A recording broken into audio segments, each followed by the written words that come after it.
बिस्मिल्लाहिर्रहमानिर्रहीम। Hello friends, उम्मीद है आप सब खैर से होंगे।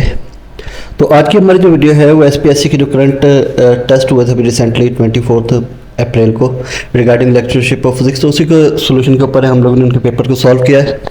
चूँकि कीज़ जो है अब तक अपलोड नहीं हुई, तो हम लोगों ने जो है आपकी हेल्प के लिए और आपके ईजी के लिए उस पेपर को सॉल्व किया, और आइंदा भी जो टेस्ट होंगे उनकी भी हेल्प आउट के लिए हम लोगों ने इसका सोल्यूशन जो है वो अपलोड कर रहे हैं।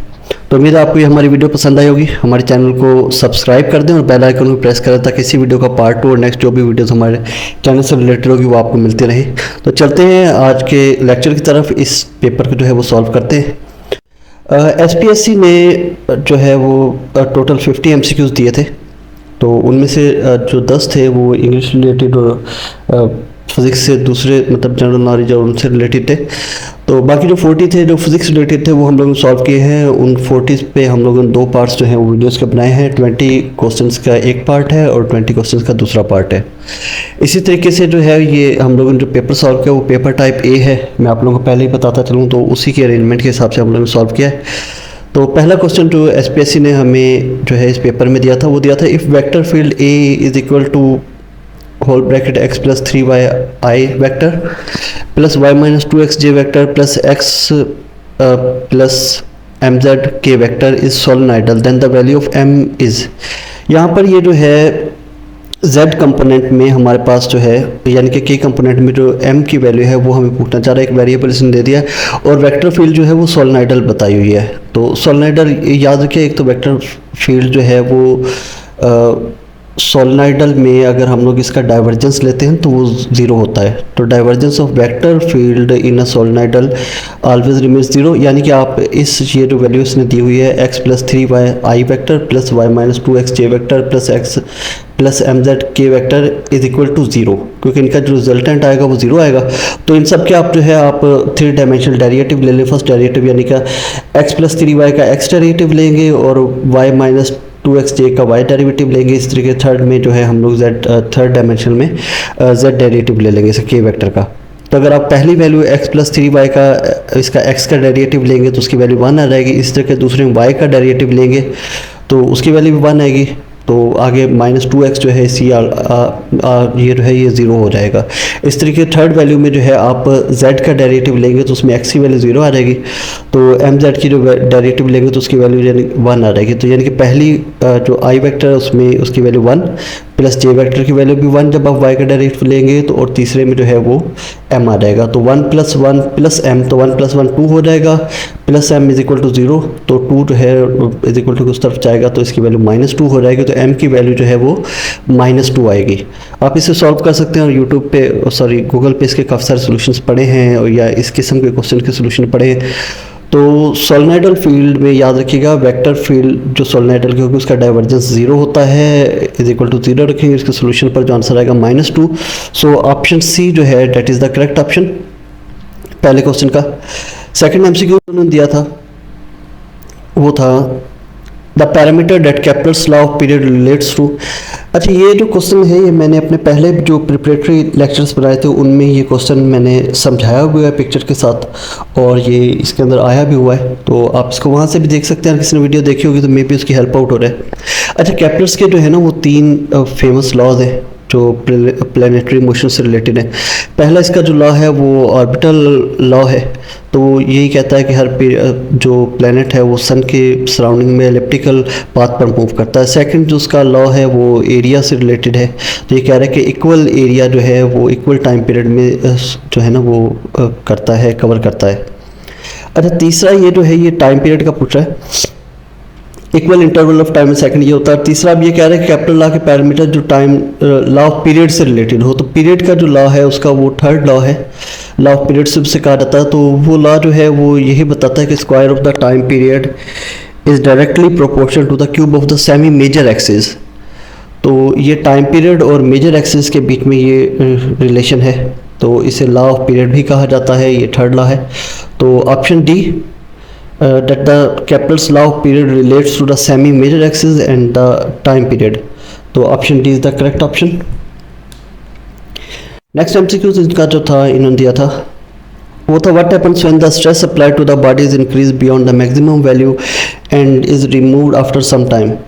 ये कह रहा है कि अगर हम लोग किसी बॉडी को जो है वो उस पर स्ट्रेस अप्लाई करें और उसकी जो मैक्सिमम वैल्यू है उससे ज़्यादा अप्लाई करें, ये मैक्सिमम लिमिट भी कहते हैं, लिमिट वैल्यू भी कहते हैं किसी मटेरियल की, उससे ज़्यादा अगर आप स्ट्रेस अप्लाई कर देंगे तो फिर क्या होगा। Option A, the body will come back to its original position, option B, the body will oppose the stress, option C, the body becomes hot, and option D, the body can not return back to its original position. Option A, original position पर वो नहीं आएगा, क्योंकि अगर आप maximum value उसकी maximum limit से ज़्यादा दे देंगे तो वो फिर ओरिजिनल पोजीशन पर वापस नहीं आएगा। अपोज भी तब तक करेगा जब तक आप मैक्सिमम वैल्यू के अंदर जो है उस पर स्ट्रेस अप्लाई करेंगे। बिकम्स हॉट, टेम्परेचर नहीं उसका इतना ज़्यादा इंक्रीज होता, मतलब ये मैक्रो लेवल की उसकी नहीं है प्रॉपर्टी। अच्छा, option D, the body can not return to its original position, ये करेक्ट ऑप्शन है। अगर आप मैक्सिमम लिमिट से ज़्यादा स्ट्रेस किसी भी चीज़ पर अप्लाई कर देंगे तो वो अपनी जो है ओरिजिनल शेप को जो है वो खो देगा, वो उस पर वापस नहीं आएगा। सो option D is the correct option. Next MCQs जो इन्होंने दिया था वो था, विच of the following is the 4 level laser.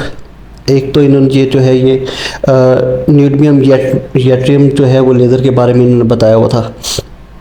तो दूसरा जो है वो रूबी लेज़र का कहा गया कि ये 4th लेवल है। तीसरा हीलियम नियॉन लेज़र है। चौथा जो है वो सेमीकंडक्टर लेज़र है। तो इसमें जो है वो करेक्ट ऑप्शन जो है वो हीलियम नियॉन लेज़र है। तो ये जो है ये 4th लेवल लेज़र होती है। इसमें ये होता है कि हमारे पास जो हीलियम के एटम होते हैं वो हायर एनर्जी स्टेट से, यानी कि उनकी कंसंट्रेशन जो होती है ना वो हायर एनर्जी स्टेट पर पॉपुलेशन इन्वर्जन करती है हीलियम एटम्स की। तो वो 3rd स्टेट लेवल की जगह पे 4th लेवल पर जो है ना वो पॉपुलेशन इन्वर्जन होता है, इसलिए हम लोग इसे 4th लेवल लेज़र कहते हैं। इसके अलावा ये जो ऊपर फर्स्ट पे है neodymium doped yttrium aluminium garnet laser, ये और रूबी लेज़र जो है ये हम लोग वैसे भी जो है वो सेकेंड ईयर में हम लोग पढ़ते हैं और हमें पता है क्लियरली कि ये 3 लेवल लेज़र है। तो इसका ऑप्शन सी जो है that is the correct option. Next MCQ देखते हैं कि हमारा क्या था जो इन्होंने हमें दिया। ये कह रहा है कि physical system undergoing forced vibration is called, ये कह रहा है कि ऐसा फिजिकल सिस्टम जिसे आप फोर्स वाइब्रेशन या फोर्स ऑसिलेशन के थ्रू मूव करवाएं तो उससे क्या कहेंगे। Free harmonic motion, frequency harmonic oscillator या driven harmonic oscillator, none of. ये बिल्कुल ऐसे ही है जैसे आप एक बच्चे को झूले पर बिठा के उसे बार बार जो है ना वो फोर्स एक्सर्ट कर रहे हैं, वो आगे की तरफ मूव करता है और फिर वापस आता है और आप फिर उसे फोर्स अप्लाई करते हैं। तो इस किस्म की ऑसिलेशन को जो है वो ड्राइवन ऑसिलेशन या ड्राइवन हार्मोनिक ऑसिलेशन कहेंगे। सो ऑप्शन सी जो है फोर्स्ड ऑसिलेशन को ड्राइवन ऑसिलेशन कहा जाता है। Option C is the correct option. Next MCQs जो है वो है, what is the effect of increasing the number of slits on the intensity of central maximum of diffraction pattern of the diffraction grating. तो ये diffraction grating से related है। इसमें ये कह रहा है कि अगर हम लोग नंबर ऑफ स्लिट्स जो है इंक्रीज कर देंगे तो सेंट्रल मैक्सिमा की इंटेंसिटी पर क्या इफेक्ट होगा। अच्छा, सेंटर में हमारे पास जब भी हम लोग इंटरफ्रेंस ऑफ वेव्स करते हैं तो हमारे पास सेंटर में जो है वो ब्राइट फ्रिंज ही प्रोड्यूस होती है। अब अगर हम लोग नंबर ऑफ स्लिट्स जो है वो इंक्रीज़ कर देंगे तो याद रखिएगा कि इंटेंसिटी ऑफ सेंट्रल मैक्सिमा जो है वो इंक्रीज़ हो जाएगी, क्योंकि ये जो है ये डायरेक्टली प्रोपोर्शनल होती है। इंटेंसिटी जो होती है इसकी फ्रिंज, ब्राइट फ्रिंज की, वो directly proportional to the square of the number of slits होती है। तो इसने यही कहा कि नंबर ऑफ स्लिट्स अगर इंक्रीज करेंगे तो option B is the correct option. Central maxima की जो इंटेंसिटी है that will also increase. Next MCQs is, ये एक इन्होंने रिलेशन दिया है, इन्होंने एक्स पार्टिकल जो है वो डिके हो रहा है, निकल जिसका एटॉमिक नंबर 28 है, साथ में गामा डिके हुआ है। तो ये कह रहा है कि इसका जो मिसिंग यानी कि एक्स की जो वैल्यू है गामा डिके में इस रिलेशन में, तो वो हमें बताएं। अच्छा, याद रखिएगा कि हमारे पास जो डिके होते हैं न्यूक्लियस से, उसमें से 3 किस्म के पार्टिकल जो है ना वो डिके होते हैं, अल्फ़ा, बीटा और गामा रेडिएशन। अब अगर अल्फ़ा निकलता है तो जो पेरेंट न्यूक्लियाइड होगा, ये जो एक्स की वैल्यू है उससे जो डॉटर बनेगा तो उसमें जो है 4 जो है एटॉमिक मास डिक्रीज़ होगा और एटॉमिक नंबर जो है वो -2 होगा, 2 से डिक्रीज़ होगा। इसी तरीके से अगर बीटा होता है तो एटॉमिक मास जो है वो सेम रहता है, सिर्फ एटॉमिक नंबर जो है वो चेंज होता है। अच्छा, गामा जो है, गामा सिर्फ एक एक्साइटेड न्यूक्लियस की थोड़ी सी एनर्जी होती है, इससे ना मास पर फ़र्क पड़ता है ना इसके जो है वो एटॉमिक नंबर पर कोई फ़र्क आता है। तो इसका मतलब ये है कि ये जो एक्स जो है ये निकल ही था, एक्साइटेड निकल था, और फिर आप नीचे इसको फिर हम लोग पार्टिकल फिजिक्स में जो है हमें पढ़ाया जाता है law of conservation of atomic number या एटॉमिक मास से है, तो वो कंजर्वेशन उसका ख्याल रखा जाता है। तो दोनों तरफ यानी कि रिएक्शन से पहले और रिएक्शन के बाद जो है ना एटॉमिक मास और एटॉमिक नंबर वो भी कंजर्व रहने चाहिए। अब गामा का जो ना मास है ना एनर्जी है, तो निकल का जितना मास ऑफ एनर्जी है तो पैरेंट न्यूक्लाइड में उतना होना चाहिए। अब ऑप्शंस में आप देख लेंगे किसका जो है वो मैच कर रहा है। तो ऑप्शन डी जो है वो निकल, इसका एटॉमिक मास 65 है, एटॉमिक नंबर 28 है, तो this is the correct option. यानी कि एक एक्साइटेड निकल था वो डिके हुआ है निकल में ही, साथ में उसने अपनी जो एक्स्ट्रा एनर्जी थी वो गामा की फॉर्म में रिलीज कर दी। So option D is the correct option. Next MCQs is Einstein photoelectric equation is, option आपके पास 4 दी गई, H mu is equal to 1/mv², यानी कि टोटल एनर्जी जो है वो काइनेटिक एनर्जी के बराबर है। ऑप्शन बी में ये कह रहा है एच म्यू यानी कि total energy is equal to the 2 multiply by the work function, ये एच म्यू नॉट। तो ये म्यू नॉट जो है ये हमारे पास जो है वो इसकी थ्रेशोल्ड फ्रिक्वेंसी होती है फोटॉन की या लाइट इंटेंसिटी की जो आप देते हैं, तो इससे कम पे जो है वो फोटो इलेक्ट्रिक इफेक्ट नहीं होता थ्रेशोल्ड फ्रिक्वेंसी से। तो ये वर्क फंक्शन मल्टीप्लाई बाय 2 के बराबर है। और ऑप्शन सी जो है ये कह रहा है कि टोटल एनर्जी जो है वो work function plus kinetic energy यानी कि potential energy plus kinetic energy के बराबर होगी। एंड ऑप्शन डी जो है वो कह रहा है total energy is equal to work function divided by 2। तो ऑप्शन सी जो है that is the correct option. और आपको वैसे भी पता है कि टोटल एनर्जी जो है वो बराबर होती है kinetic energy plus potential energy के। तो ये इसको हम लोग और भी तरीके से हम यूज़ करते हैं। ऑप्शन सी जो है इसी को थोड़ा सा मॉडिफाइड करके, यानी कि kinetic energy is equal to total energy minus work function. तो ये इसकी इक्वेशन होती है टोटल, यानी kinetic energy is equal to total energy minus work function, या 1/mv² is equal to H mu minus H mu naught. तो अगर इसको हम रीअरेंज करेंगे तो हमारे पास ये पैटर्न बनेगा option C. So option C is the correct option. Next MCQ की तरफ चलते हैं। FCC lattice is the reciprocal lattice of the BCC lattice, SC lattice, HCP lattice, both B and C। अच्छा, ये फेस क्यूबिक सेंटर जो lattice है यानी कि सेंटर में हमारे पास कोई एक पार्टिकल है, जैसे फॉर एग्जांपल निकल है, और उसके साइड पे 4 कॉर्नर्स पे जो है वो ऑक्सीजन निकल ऑक्साइड की अगर हम लोग बात करें लेट्स सपोज, तो ये जो है ना ये इसका स्ट्रक्चर, या सिल्वर ऑक्साइड की बात करें तो वहाँ पर भी उसका जो स्ट्रक्चर है वो फेस क्यूबिक सेंटर्ड होता है। यानी कि सेंटर में एक पार्टिकल आपका सिल्वर का होगा, साइड पे जो है वो ऑक्सीजन होगा, सेंटर में एक निकल है, साइड पे जो है ऑक्सीजन है। तो एटॉमिक अरेंजमेंट इस किस्म की होगी। अच्छा, ये कह रहा है कि ये किसका रेसिप्रोकल है। तो एक तो इसने ऑप्शन ए दिया है बॉडी सेंटर्ड क्यूबिक लैटिस, दूसरा SC सिंपल क्यूबिक लैटिस, और ये जो है HCP इसने दिया हुआ है। तो HCP यानी कि हेक्सागोनल क्लोज पैक्ड स्ट्रक्चर इसमें दिया है लैटिस। अच्छा, ये याद रखिएगा कि ये जो सिंपल क्यूबिक होगा यानी कि SCB सिंपल क्यूबिक का जो रेसिप्रोकल होगा वो भी क्यूबिक लैटिस ही होगा। इसी तरीके से जो फेस सेंटर्ड क्यूबिक होगा इसका जो रेसिप्रोकल होगा वो बॉडी क्यूबिक सेंटर होगा। यानी कि अगर फेस सेंटर में आप कह रहे हैं कि एक सेंटर एटम जो है वो फेस पे सेंटर पे पड़ा हुआ है, तो उसका रेसिप्रोकल डेफिनेटली वो होगा जहाँ पर एटम जो है वो बॉडी के सेंटर में होगा। तो option A is the correct option. इस तरीके से जो है हेक्सागोनल इसने कहा है, तो हेक्सागोनल का जो रेसिप्रोकल होगा वो हेक्सागोनल लैटिस ही होगा। तो ये इनके स्ट्रक्चर में भी फ़र्क है। हेक्सागोनल डेफिनेटली 6 टाइप्स हैं, 6 साइड्स हैं, जबकि ये फेस क्यूबिक सेंटर जो होता है ये 4 साइड्स होती हैं इनकी। तो यानी कि क्यूबिक शेप में होता है। तो क्यूबिक का क्यूबिक ही रेसिप्रोकल होगा, हेक्सागोनल का हेक्सागोनल ही होगा, और सिंपल क्यूब का सिंपल क्यूब होगा। तो ये थोड़ा सा आप लोग इसको देख लीजिएगा। Option A is the correct option. FCC lattice is the reciprocal lattice of the BCC, और इस तरह BCC lattice is the reciprocal of FCC है। Next MCQ is a vector field with a vanishing curl is called solenoidal, irrotational, rotational, cycloidal। अच्छा, ये कह रहा है कि वेक्टर फील्ड जो है जिसकी कर्ल जो है वो वैनिशेस यानी कि ख़त्म होने, कर्ल ना हो ना, तो ऐसी फील्ड को हम लोग क्या कहेंगे। अब कर्ल का मतलब यही होता है कि घुमाव या फिराव जो है वो घुमाव या फिराव हो, और वैनिशिंग का मतलब ख़त्म हो जाना या नज़र ना आना या उसको धीमा पड़ जाना। तो ये कह रहा है कि घुमाव जो है वो नहीं है। तो ऑप्शन ए सोलेनोइडल आपको पता है कि सोलेनोइड की शेप, जैसे आप लोग अगर हम लोग चैप्टर 14 सेकंड ईयर में पढ़ते हैं, एक कॉइल जो है वो उसके ऊपर हम लोग ने टर्न देते हैं, तो ऐसी शेप ऑफ कॉइल को जो रोटेटरी हो तो उसे हम लोग सोलेनोइड कहते हैं। ऊपर वो कह रहा है कि कर्ल वैनिश है, तो यहाँ पर सोलेनॉइड जो है इसमें तो कर्ल होती है, तो ये ऑप्शन नहीं है। ऑप्शन सी रोटेशनल, ये भी रोटेशनल यानी कि घूमने के असर को शो कर रही है, ये भी ऑप्शन नहीं है। ऑप्शन डी साइक्लोइडल, ये भी आपको पता है कि साइकिल से यानी कि रोटेशन से निकला हुआ, तो ये भी नहीं है। तो वेक्टर फील्ड जहाँ पर कर्ल ना हो, तो ऑप्शन बी जो है इसके नाम से क्लियरली शो हो रहा है कि ऐसी फील्ड होगी जो इरोटेशनल फील्ड हो।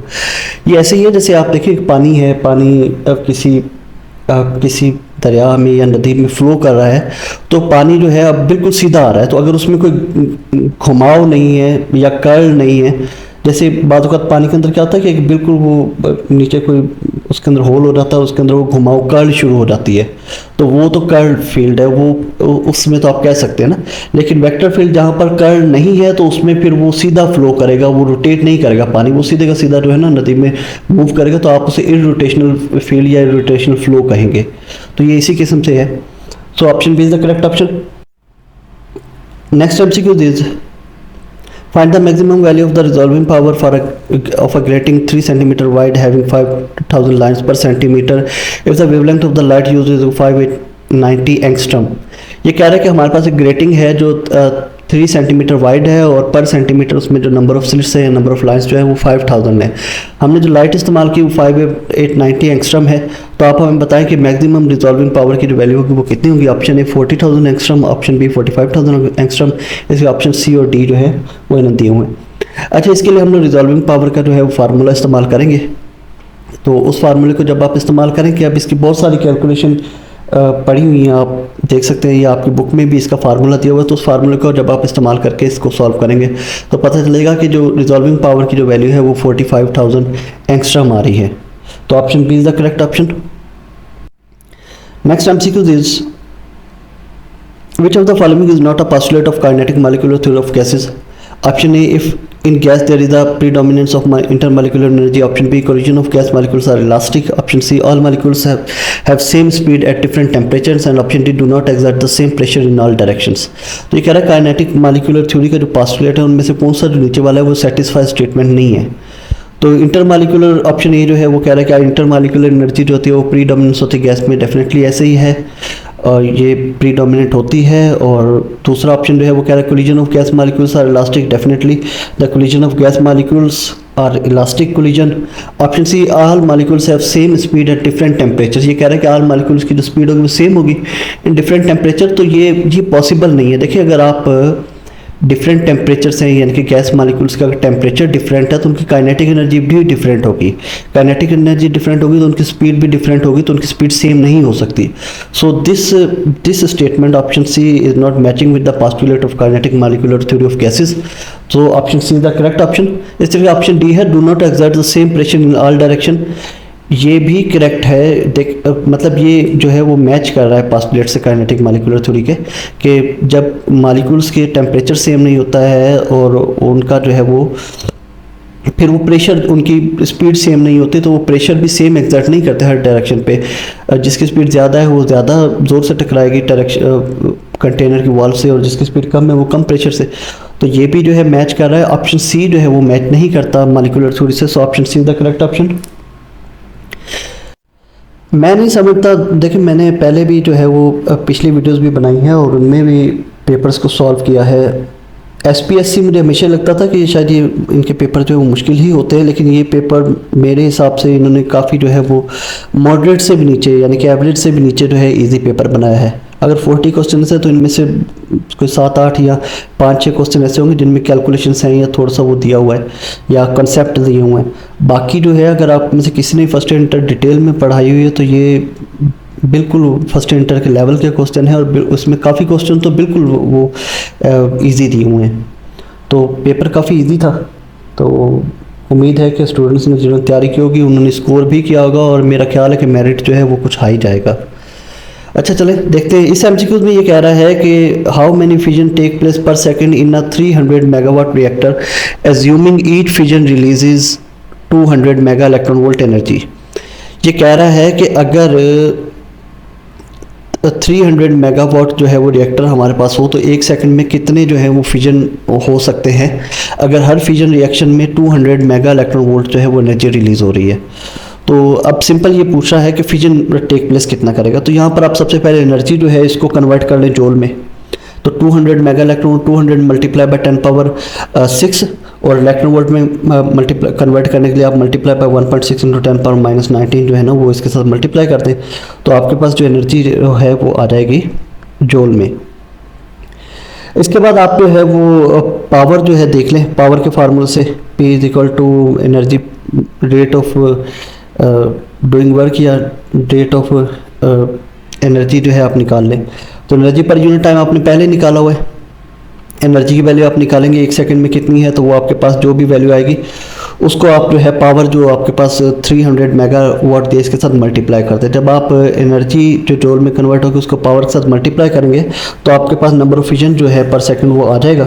तो उसकी वैल्यू होगी 9.38 इंटू 10 पावर 18, यानी कि 1 सेकंड में जो number of fission take place होंगे वो 9.38 इंटू 10 पावर 18 टाइम होंगे। तो ये काफ़ी बड़ा नंबर जो है वो इस रिएक्शन का होगा। So option B is the correct option. Next MCQs is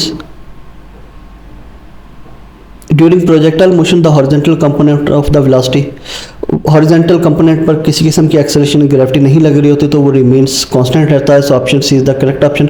सिर्फ वाई कंपोनेंट जो है ना उसका वेरी करता है, क्योंकि हाइट से जब कोई ऑब्जेक्ट आ रहा होता है तो ग्रेविटी जो है वो चेंज हो रही होती है डेप्थ के साथ, तो वहाँ पर वो चेंज होता है, एक्स कंपोनेंट सेम रहता है। So option C is the correct option. Next MCQs is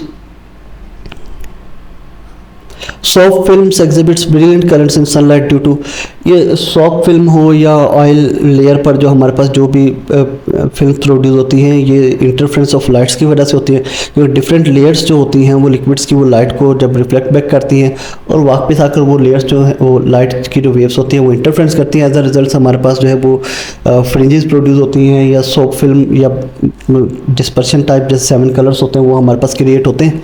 तो ये जो प्रोसेस है ये इंटरफ्रेंस ऑफ लाइट की वजह से ही होता है। ये हमारे पास फर्स्ट ईयर की बुक में पढ़ाया गया है clear. So option B is the correct option. Next MCQs is the increase in the entropy means the increase in, second year के चैप्टर 1 में हमारे पास एंट्रोपी में दिया गया है कि एंट्रोपी अगर बढ़ेगी तो क्या होगा, definitely disorder of the molecules increase होगा। अनअवेलेबिलिटी ऑफ द एनर्जी यानी कि जो यूजफुल एनर्जी होगी उसकी अनअवेलेबिलिटी होगी या वो डिक्रीज़ होगी। दूसरा रैंडमनेस, मॉलिक्यूल्स की रैंडमनेस जो है वो भी इंक्रीज़ होगी। तो ये तीनों ऑप्शन सही हैं। All of this option D is the correct option. Next MCQs is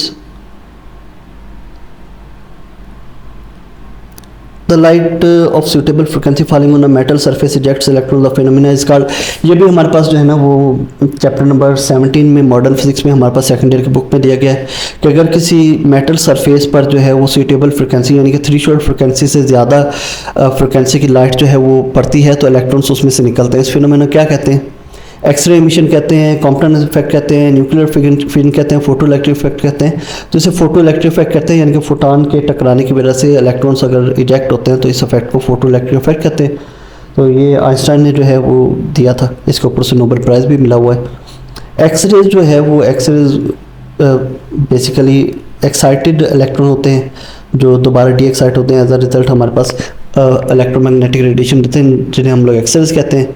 Compton effect जो है वो तो चेन इन वेवलेंथ से रिलेटेड होती है, chain in recoiling of electron से रिलेटेड होते हैं। इसलिए न्यूक्लियर फिजन जो है वो हमारे पास मेटल सरफेस से नहीं होता कभी भी। तो option D is the correct option. Next MCQs is which of the following series of hydrogen spectrum lies in the ultraviolet region, ये कह रहा है कि इसमें 4 सीरीज दी हैं, लेमन, बाल्मर, पास्टन और ब्रैकेट। इन सीरीज में से कौन सी सीरीज जो है वो अल्ट्रावायलेट रीजन को डिफाइन करती है या उसमें हम लोग अल्ट्रावायलेट रीजन की स्टडी करते हैं? तो ये लेमन सीरीज़ है। हमारे पास 5 ऐसी सीरीज़ होती है, लेमन, बाल्मर, पास्टन, ब्रैकेट और पीफन। लेमन जो है वो हमारे पास अल्ट्रावायलेट रीजन से डील करती है, जबकि बाल्मर जो है वो विजिबल लाइट से, इससे कि बाकी की जो 3 है वो इंफ्रारेड रीजन से जो है ना वो डील करती हैं। सो अल्ट्रावायलेट रीजन की जो सीरीज़ है वो लेमन सीरीज़ है। Option is the correct option. Next MCQs is, अच्छा ये पिछला एमसीक्यूज भी जो है चैप्टर नंबर 18 में हमारे पास बोर एटॉमिक मॉडल से दिया गया है। क्वेश्चन नंबर 19 जो है वो इन्हें दिया कि which of choose the correct statement of a nuclear reactor. Moderator से रिलेटेड ये एमसीक्यूज है। Moderator slow down the neutron, moderator bring the neutron to rest, absorb the neutron and reflect the neutron. ये कह रहा है कि इनमें से कौन सी स्टेटमेंट जो है वो करेक्ट है। तो मॉडरेटर बेसिकली एक ऐसा मटेरियल होता है सच एज, जैसे हम लोग हैवी वाटर को यूज़ करते हैं या कुछ और भी मटेरियल। हैवी वाटर बड़ा अच्छा मॉडरेटर होता है। इसका काम क्या है? इसका काम ये है कि चेन रिएक्शन में जो हाई स्पीड इलेक्ट्रॉन न्यूट्रॉन निकलते हैं उनको स्लो डाउन करना होता है, ताकि जब वो स्लो डाउन होंगे तो स्लो न्यूट्रॉन फिर आगे फर्दर जो है वो चेन रिएक्शन में जाएगा। न्यूक्लियर फिजन रिएक्टर में हमारे पास यही होता है कि हमारे पास जो फिजन प्रोसेस होता है वो स्लो न्यूट्रॉन से स्टार्ट किया जाता है। तो अगर हमारे पास न्यूट्रॉन जो है वो स्लो नहीं होगा तो ये रिएक्शन स्टार्ट नहीं होगा। अब एक रिएक्शन हुआ, उसमें जो न्यूट्रॉन निकलते हैं वो हाई स्पीड न्यूट्रॉन होते हैं, तो उनको स्लो करते हैं ताकि हमारा जो चेन रिएक्शन है वो चलता रहे। तो मॉडरेटर का काम जो होता है वो न्यूट्रॉन को स्लो डाउन करना होता है। हैवी वाटर का हम लोग आमतौर पर इस्तेमाल करते हैं क्योंकि हैवी वाटर की ये प्रॉपर्टी होती है कि न्यूट्रॉन न्यूट्रल होता है, तो हैवी वाटर के साथ जो है वो इजीली टकराएगा उसके साथ। और दूसरा ये कि वो इसकी एनर्जी को एब्जॉर्ब करने के बाद भी हैवी वाटर जो है ना वो खुद ज़्यादा हीट नहीं प्रोड्यूस करता।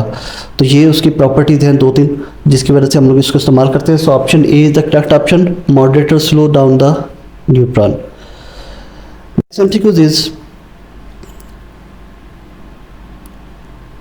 अच्छा, पिछला जो था वो भी हमारे पास चैप्टर नंबर 20 से इन्होंने दिया हुआ था, सॉरी चैप्टर नंबर 19 से, हाँ चैप्टर नंबर 19 से दिया हुआ था सेकंड ईयर की।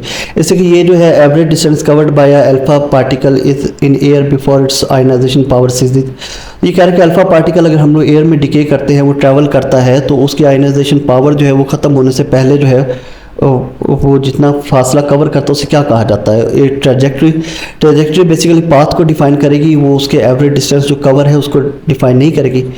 इस तरह के रेंज है, ये सही है कि अल्फा पार्टिकल की रेंज, एवरेज डिस्टेंस का मतलब ये है कि उसने कितनी रेंज कितनी कवर की है, हॉरिजॉन्टल डिस्टेंस कितना कवर किया। So option B is the correct option.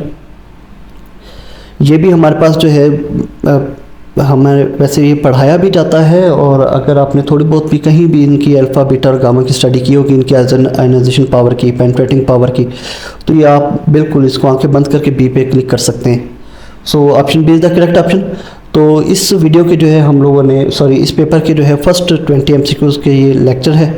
Next 20 MCQs हमारे इंशाल्लाह नेक्स्ट वीडियो में आप लोग देखेंगे, और जो भी आप अपनी कीज़ को मैच करके अपना रिजल्ट जो है वो कैलकुलेट कर सकते हैं। And thank you, I appreciate your time and attention. तो हमारे नेक्स्ट वीडियो को देखने के लिए हमारे चैनल को सब्सक्राइब करना ना भूलिएगा, और अगर कोई भी क्वेश्चन हो, क्यूरी हो, तो वो भी आप कमेंट सेक्शन में हमें लाजमी पूछिएगा, और अगर आपको वीडियो पसंद आए तो फिर भी कमेंट सेक्शन में हमें लाजमी बताइएगा। Thank you.